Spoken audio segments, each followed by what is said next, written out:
Statizen, kembali lagi bareng aku, Naila dari Angkatan 2024 yang bakal nemenin kalian di episode 3 ini. Di Stalking Statistika Talking. Kalau kalian belum nonton episode 1 dan 2, buruan deh nonton di YouTube dan Spotify. Linknya bakal aku taruh di deskripsi, jadi kalian tinggal klik aja. Nah, di episode sebelumnya kita udah ngobrol bareng koor Prodi Statistika Unsud dan juga tanya-tanya ke mahasiswa statistika langsung. Seru banget gak kan? Tapi episode kali ini juga nggak kalah menarik dong pastinya karena kita kedatangan tamu spesial, yaitu Ketua Himpunan Mahasiswa Statistika pertama di Universitas Jenderal Sudirman. Wah, keren banget gak sih? Langsung aja yuk kita kenalan. Hai, boleh dong kenalin diri kamu ke Statizen yang lagi dengerin. Halo semuanya, aku Andika dari Angkatan 2024 dan sekarang aku menjabat sebagai Ketua Umum Himpunan Mahasiswa Statistika Unsud yang pertama. Senang banget bisa diajak ngobrol di Stalking kali ini. Halo Andika, kita juga seneng banget sih bisa ngobrol bareng Andika. Nah Andika gimana nih kabarnya hari ini? Alhamdulillah kabarnya baik. Lagi lumayan sibuk sih sama beberapa agenda hima dan kuliah. Apalagi hari minggu ini kan kita mau menghadapi UAS ya. Tapi aku mencoba tetap semangat, apalagi diajak ngobrol di sini. Wah, alhamdulillah ya, sehat-sehat. Makasih banget loh udah nyempetin waktunya. Langsung aja nih Dika, aku penasaran. Jadi ketua himpunan itu sebenarnya dari kemauan kamu sendiri atau ada unsur keterpaksaan dikit gitu? Awalnya sih nggak pernah kepikiran ya bakal jadi kahim, tapi pas proses pemilihan dan ternyata aku yang kepilih lewat voting, aku mulai mikir, oke berarti teman-teman percaya sama aku. Dari situ muncul rasa tanggung jawab. Jadi bukan karena terpaksa, tapi karena merasa harus nunjukin kalau aku bisa ngasih yang terbaik buat kita semua. Ya udah, aku ambil aja tantangannya sekalian belajar juga. Ah, berarti Andika tuh tipe yang suka untuk mencoba tantangan, guys. Menarik banget gak sih tadi jawaban Andika? Tapi pasti ada dong hal yang bikin kamu semangat ambil peran itu, apalagi ini angkatan pertama banget. Yang sebenarnya yang bikin aku semangat itu karena ngerasa, wah ini kesempatan langka banget. Jadi angkatan pertama itu ibaratnya kita yang bikin pondasi, mulai dari nama, arah, sampai budaya organisasi. Aku ngerasa seru aja gitu, bisa bareng-bareng ngebentuk sesuatu itu dari nol.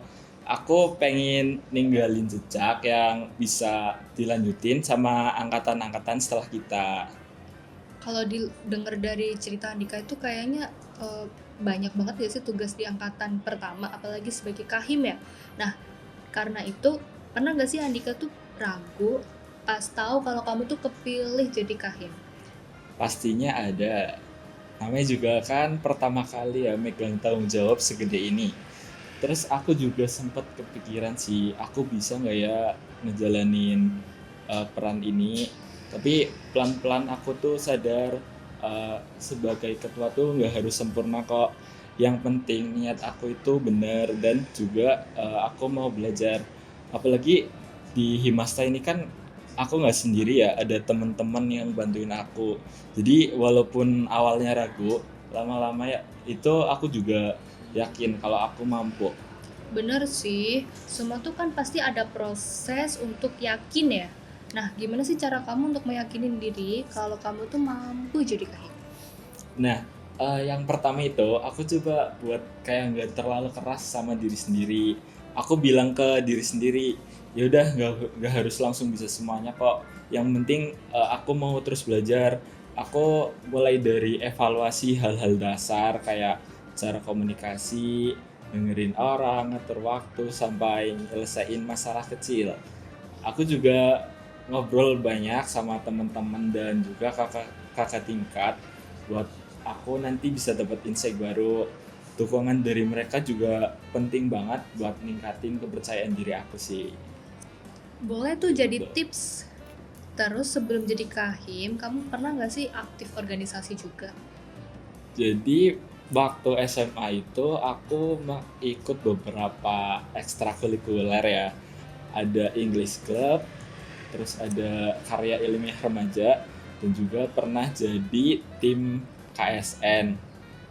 Terus pas kuliah ini aku mengikuti beberapa kepanitiaan. Yang pertama ada KMS, kompetisi MIPA Sudirman. Terus juga ada musyawarah anggota pengenalan riset MIPA. Nah, di situ aku jadi divisi ATP dua-duanya. Nah, dari pengalaman itu aku belajar kerja tim, komunikasi, terus juga gimana cara buat manajemen waktunya. Wah, jadi sebelum Andika tuh jadi Kahim, Andika tuh pernah mengikuti berbagai organisasi, baik organisasi di SMA ataupun organisasi di perkuliahan ya. Itu kayak contohnya tadi Andika pernah ngikutin KMS atau Musyang. Nah, keren banget gak sih Andika tuh karena dia punya bibit-bibit sebelum dia tuh jadi Kahim. Pas awal banget kamu jadi Kahim, aku mau tanya nih, langkah pertama kamu apa sih buat mulai ngebentuk Himasta? Langkah pertama aku ya, pasti aku pertama itu diskusi dulu nih sama kakak tingkat dari jurusan lain yang udah punya hima dan juga dia udah pernah jadi ketua gitu. Aku pengen denger nih dari pengalaman dan tantangan-tantangan mereka itu seperti apa. Nah, dari situ aku dapat banyak insight kayak pentingnya bikin budaya organisasi itu yang sehat, terus komunikasi itu juga harus terbuka, terus juga kita bikin tujuan untuk jangka panjang. Nah, baru deh setelah aku ngobrol dengan kakak tingkat itu, aku coba ngobrol sama teman-teman aku buat nyocokin nilai-nilai yang bisa aku bawa nih di statistika ini. Kalau denger dari cerita Andika tuh kayaknya berat juga ya dia proses-proses sebelum jadi Kahim, apalagi jadi Kahim di jurusan baru ya. Hmm, Gimana nih Andika perasaan rasa jadi Kahim di jurusan baru gitu? Jujur ya, rasanya itu campur aduk gitu. Bangga, tapi juga aku kayak ngerasa banyak tantangan karena semuanya itu kan masih baru ya. Kita juga nggak punya contoh buat eh, kita tiru gitu. Jadi kita itu harus explore itu sendiri. Apalagi soal branding nih. Gimana cara bikin Himasta itu dikenal dan punya identitas kuat ya. Tapi justru karena itu aku makin semangat nih buat ngajakin teman-teman itu buat bangun bareng Himasta ini. Oh, jadi tuh tadi kamu kan nge-highlight ya tentang branding biar Himasa tuh dikenal di masyarakat luas. Nah, tentang branding ini, ngomongin tentang branding ini, kamu dan tim ada nggak sih strategi khusus biar Himasa tuh dikenal gitu sama masyarakat luas? Pastinya ada ya. Pertama itu kita mulai dari aktifin media sosial. Terus kayak misalkan ada kegiatan-kegiatan kita posting bisa di Instagram atau TikTok, dokumentasi, terus juga bikin konten-konten, terus bangun relasi juga sama organisasi lain. Kayak misalkan ada undangan untuk hadir, aku juga sempetin hadir, ikutin kegiatan mereka juga, jaga komunikasi supaya tetap profesional. Dari situ aku berharap itu Himasta pelan-pelan mulai dikenal dan dipercaya oleh baik organisasi internal unsurnya atau juga eksternal unsurnya. Wah, dari proses nge-branding ini pastinya kamu kan nggak bisa ya sendiri, kayak susah nggak sih kalau kamu sendiri mau kemana-mana? Itu kan Ya kamu pasti pasti. butuh dukungan dong dari Hmm. anggota-anggota Hima, khususnya tuh pengurus-pengurus Hima. Nah, sejauh ini ekspektasi kamu tentang ngebangun bonding di sebuah organisasi, gimana sih cara kamu buat ngebonding anggota biar makin solid? Sesuai nggak sih sama ekspektasi kamu? Untuk ekspektasi sebenarnya lumayan sesuai ya, walaupun dalam prosesnya itu nggak instan. Untuk bonding itu aku sering adain kumpul, misalkan waktu itu sehabis rapat pleno itu aku ngajakin makan makan bareng gitu, terus juga ngobrol-ngobrol sama teman-teman biar lebih akrab juga, terus juga bikin evaluasi tim. Nah, kemarin juga sempat ada monitoring dan evaluasi. Di situ tujuannya bukan buat cari salah atau gimana, tapi juga biar kita tuh jadi lebih satu aja tujuannya. Jadi semua itu saling ngerti dan dukung. Bagus banget. Tapi pasti nggak mungkin dong Andika tuh jalan sendiri gitu ya, kayak kan harus ngebonding, harus ngebangun branding. Andika tuh pasti butuh dong support system di hidup Andika. Apalagi nih Andika sebagai kahim. Waduh. Untuk support system paling besar itu ya pastinya dari Himasa sendiri. Karena dari tim yang ada di dalamnya, mereka itu selalu jadi penguat aku. Mereka itu nggak cuma kerja bareng gitu, tapi juga jadi teman yang selalu nyemangatin. Kalau misalkan aku mungkin curhat-curhat ke mereka, nah mereka juga kadang nyemangatin aku. Bahkan misalkan aku lagi capek nih, mereka sering nemenin juga gitu. Oh gitu ya, jadi tuh sweet banget ya sih nih Kahim Statistika. Kahim Statistika 2024 nih sangat-sangat sweet. Apa itu aja ke himpunan ya? Gimana kalau ke ceweknya? Aduh, aduh. Ngomongin proker nih Dik, ada nggak sih proker yang sangat berkesan bagi Andika? Untuk proker itu ada. Salah satunya untuk proker itu proker yang collab antar organisasi. Itu seru banget sih karena itu kan dari proker itu Himasta itu bisa dikenal gitu kan. Terus juga banyak pelajaran yang bisa kita ambil dari proker itu, bisa belajar soal koordinasi dan banyak lagi. Sesuai banget ya berarti sama kamu tadi yang ingin ngebangun branding Himasta. Nah, itu tuh udah jalan belum sih atau masih coming soon? Terus secara umum peran Himasta sejauh ini tuh gimana buat dukung akademik dan akademik anggotanya? Mau tanya nih, soalnya kan baru ya. Iya, eh, untuk prokernya itu udah mulai jalan ya. Kemarin juga itu udah sempat open recruitment. Nah, jadi untuk peran Himasta ini buat anggotanya, Himasta itu ditujukan buat hadir buat jadi wadah pengembangan diri bagi anggotanya. Misalkan akademik itu bisa kita belajar bareng-bareng. Terus kalau misalkan non akademik kita bisa lewat kegiatan sosial, pengembangan soft skill, terus juga kita bisa lewat mentoring secara personal. Wah, berarti tuh Himasta tuh beneran kayak sibuk banget gitu nggak sih? Soalnya kan ada berbagai macam kegiatan ya yang harus dilakukan di Hima. Karena itu tadi, karena Himasta tuh selain non akademik, Himasta juga memwadahi tentang yang akademiknya. Dengan kesibukan kamu itu untuk mengurusi segala proker Himasta, gimana sih cara kamu untuk bagi waktu antara akademik dan organisasi? Untuk pembagian waktu itu aku pertama coba mulai dari bikin skala prioritas, mana yang harus dikerjain lebih dulu, mana yang bisa kita kerjain nanti. Nah, biasanya itu aku pakai to-do list atau juga kadang di kalender itu aku kasih acara-acara yang bakal aku lakuin nanti. Nah, itu ngebantu aku banget sih supaya aku itu nggak keteteran. Jadi aku bisa fokus ke satu hal ini tanpa aku harus terpengaruh oleh hal lainnya. Terus aku juga belajar buat nggak nanggung semuanya itu sendiri. Dulu tuh sempat ngerasa harus jadi orang yang handle semuanya gitu. Tapi ternyata itu kurang efektif dan malah bikin aku sendiri itu burnout. Nah, sekarang aku juga percaya banget nih sama temen-temen aku.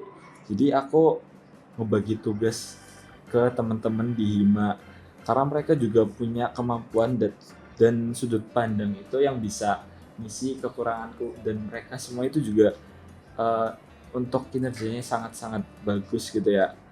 Selain itu aku juga komunikasi sama tim itu sih, karena itu benar-benar poin krusial yang bisa kita tingkatin. aku kadang usahain selalu terbuka, terus juga rutin update, kayak misalkan lewat grup chat, terus juga misalkan ada rapat sambil ngobrol-ngobrol. Terus karena menurut aku itu organisasi yang sehat itu anggotanya harus saling mengerti dan saling bantu. Jadi ritme kerja kita itu bisa jalan, tapi tetap ada ruang buat istirahat dan refleksi juga. Keren banget sih Andika tuh beneran sepercaya itu, dan Andika tuh beneran seberusaha itu agar dia tuh layak gitu loh, beneran layak gitu jadi kahim. Sama Andika tuh beneran ngebagi job desknya tuh bukan cuma gimana ya, adil gitu nggak sih, kayak soalnya dari cerita Andika itu tadi Andika tuh baginya tuh adil, dan Andika tuh beneran suka untuk berbonding gitu sama anggotanya. Boleh ditiru sih tuh. Nah tadi kan Andika cerita banyak banget ya tentang gimana sih Andika tuh biar nggak burn out gitu loh. Jadi biar Andika tuh beneran selayak itu, soalnya dia tuh beneran mempersiapkan Himasta, walaupun Himasta itu termuda, tapi itu Himasta layak buat tampil di khalayak umum. Nah Andika ngomong-ngomong tentang Himasta, ya dari tadi sih ya. Sebagai kahim termuda, kan lainnya tuh dari angkatan 2322 ya. Ya, Kamu pernah gak sih sungkan pas interaksi sama cutting? pernah ya pasti. Awalnya juga aku itu ngerasa takut salah ngomong, takut nggak didengerin. Tapi aku coba melawan rasa itu dengan tetap aku jaga sopan dan juga ningkatin percaya diri. Nah, seiring berjalannya waktu, ternyata kakak-kakak ketua yang lain itu sebenarnya itu sangat welcome banget. Mereka tuh nggak segan buat ngajarin, juga ngebantu, kadang juga ngasih masukan buat kita tuh bisa ngebangun Himasta yang lebih baik. Jadi aku di situ kalaupun misalkan ada kegiatan yang kumpul bareng ketua himpunan, ketua UKM gitu, aku ngerasa dirangkul. Jadi nggak ngerasa dihakimi gitu. Oh gitu ya. Dari situ aku jadi makin nyaman. Terus juga akhirnya komunikasinya bisa lebih terbuka sama mereka. Gitu ya. Jadi tuh Andika tuh ya emang anaknya sopan sih guys. Nah, jadi tuh emang beneran dari cutting-cutting tuh ya ngebantu Andika, karena ya memang Himasta tuh kan mulai dari nol, jadi Ya, sangat sangat banyak untuk membutuhkan bantuan-bantuan dari ketua-ketua dari betul banget. UKM lain. Mm-mm. Terakhir nih Dik, dari semua pengalaman kamu sebagai kahim, pelajaran atau hikmah yang paling besar yang kamu dapat itu apa sih? Untuk hikmah, aku tuh belajar bahwa menjadi seorang pemimpin itu bukan soal harus bisa segalanya atau menjadi yang paling hebat di antara yang lain gitu. Justru kepemimpinan itu tentang keberanian untuk terus belajar, terus kerendahan hati juga. Aku harus bisa mendengarkan berbagai sudut pandang dan juga harus komitmen untuk berjalan bersama-sama. Sebagai seorang pemimpin, kita harus tahu bahwa kekuatan terbesar kita itu bukan terletak pada kendali, tapi juga pada kepercayaan dari anggota-anggotanya. Nah, rasa saling percaya dan keterbukaan itu jadi fondasi yang penting bagi suatu organisasi, karena itu akan membangun tim yang solid. Nah, dengan itu kita bisa menciptakan ruang aman untuk tumbuh bersama, menghadapi tantangan bareng-bareng, terus juga merayakan proses, bukan hanya hasil gitu. Bener sih, kalau sebagai kahim ya, itu tuh kan beneran butuh komitmen yang kuat biar nggak hilang-hilangan nih ya. Tadi kan udah terakhir ya, tapi ini terakhir banget, beneran terakhir nih. Apa tuh? Ada nggak sih pesan, kesan, atau harapan kamu buat Himasta ke depannya? Kesan dan pesan. Untuk harapan aku, Himasta itu bisa terus berkembang dan menjadi rumah yang nyaman serta aman bagi seluruh mahasiswa statistika. Dari angkatan paling awal, angkatan kita ini, hingga yang baru saja untuk angkatan depan. Himasta bisa jadi tempat di mana setiap individu itu merasa dihargai, didengar, dan diberi ruang untuk tumbuh sesuai potensinya.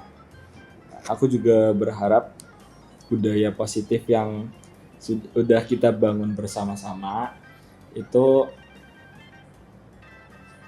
bisa terus dijaga, terus dilestarikan, dan juga bisa ditingkatkan oleh generasi-generasi Himasta selanjutnya. Nah, karena pada akhirnya organisasi itu kan bukan cuma program kerja atau jabatan aja ya, tapi juga soal rasa memiliki, soal keluarga, dan soal perjalanan bersama dalam membentuk pribadi yang lebih baik. Amin. Dari segala tadi Andika ya, apa yang Andika tadi ceritain sih harusnya sih ya Himasta tuh bakal berjalan sesuai dengan apa yang diharapkan Andika. Nah, semoga tuh Himasta juga makin solid dan impactful ke depannya. Makasih banget ya Dika, udah sharing. Seru banget gak? Seru banget. Dan banyak insight yang bisa diambil dari cerita-cerita Andika tadi. Ya, makasih juga buat Nara ya karena udah mengundang aku jadi narasumber di podcast Talking ini. Oke Andika, aku mau closing nih. Oke Statizen, makasih udah dengerin dari awal sampai akhir. Kalau ada kritik dan saran, langsung aja sampaikan di media sosial Himasta. Aku, Naila, pamit undur diri. See you di podcast selanjutnya.